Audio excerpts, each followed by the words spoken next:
ओम शांति। 23 सितंबर 2022 की साकार मुरली से होमवर्क। आज की मुरली से हम लक्ष्य लेंगे, दुख धाम को भूल बाप और वर्षे को याद करना है, क्योंकि रियल में बाप हमें पावन बनाकर विश्व का मालिक बनाने आए हैं। इसके लिए आज हम सारा दिन अभ्यास करेंगे। मैं होली हंस हूँ, अर्थात संपूर्ण पवित्र हूँ। संपूर्ण पवित्रता का आधार है सत्यता की स्वच्छता। सत्यता को जब हम स्वच्छता से धारण करते हैं तभी संपूर्ण पवित्र बनते हैं। इसलिए आज सारा दिन जो भी आत्मा संपर्क में आए उसकी विशेषताओं को देखना है, तब हमारी दृष्टि, वृत्ति और संस्कारों में पवित्रता आएगी। और दूसरा, मन और बुद्धि को ज्ञान के मनन चिंतन में रखना है। जब मन बुद्धि ज्ञान के मनन और चिंतन में रहेगी तो व्यर्थ के मैलेपन से मुक्त रहेगी, अर्थात स्वच्छ रहेगी। मन स्वच्छ होगा, बुद्धि स्पष्ट होगी तो पवित्रता की धारणा होगी। इसके लिए आज हम पुरुषार्थ करेंगे, दुख धाम को भूलकर पावन बनना है। तो बाप और वर्षे को और घर को याद करना है। बाप को तभी हम याद कर सकते हैं अगर बाप की यथार्थ पहचान होगी। तो बाबा ने कहा, मैं जो हूँ, जैसा हूँ, मुझे उसी रूप से तुम याद करो। तो इसके लिए तुम्हें देह अभिमान का त्याग करना होगा। बाप का रूप भी सूक्ष्म है, स्टार मिसल है, और बाबा सत्य है, चैतन्य है, ज्ञान का सागर है। मैं आत्मा भी सूक्ष्म स्टार हूँ।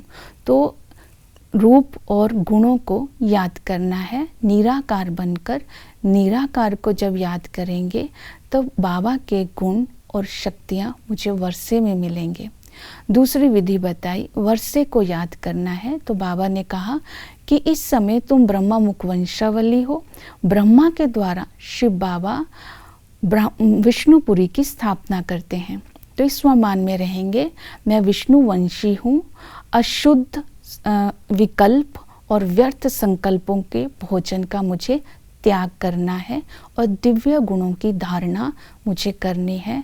तो ये संस्कार मुझे अपने अंदर धारण करने हैं। तीसरी विधि बताई, घर की याद। बाबा ने कहा घर में आना है तो देह भान को भूलते जाओ और पावन बनने का अभ्यास करो, क्योंकि तुम्हें अंतिम समय इस समय घर में आना है। तो ये स्मृति यह है कि ये अंतिम समय है, मुझे घर में जाना है। तो स्वतः ही आत्मा को इस पुरानी दुनिया से, इस पुरानी देह से वैराग्य आता जाएगा, तो आत्मा पावन बनती जाएगी। और दूसरी विधि बताई बाबा ने त्रिकालदर्शी की। तो बाप आकर के पढ़ाई पढ़ाकर विश्व का मालिक बनाते हैं। तो बाबा ने कहा कि बाबा हमें ड्रामा के आदि मध्य अंत का ज्ञान देते हैं, तो हमें त्रिकालदर्शी बनाते हैं।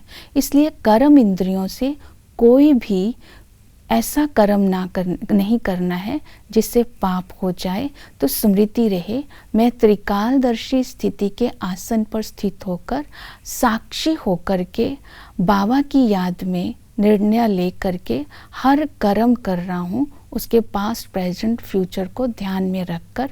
तो कर्म इंद्रियों से कोई भी विकर्म नहीं होगा। त्रिकालदर्शी का अर्थ ये भी है ड्रामा की नॉलेज।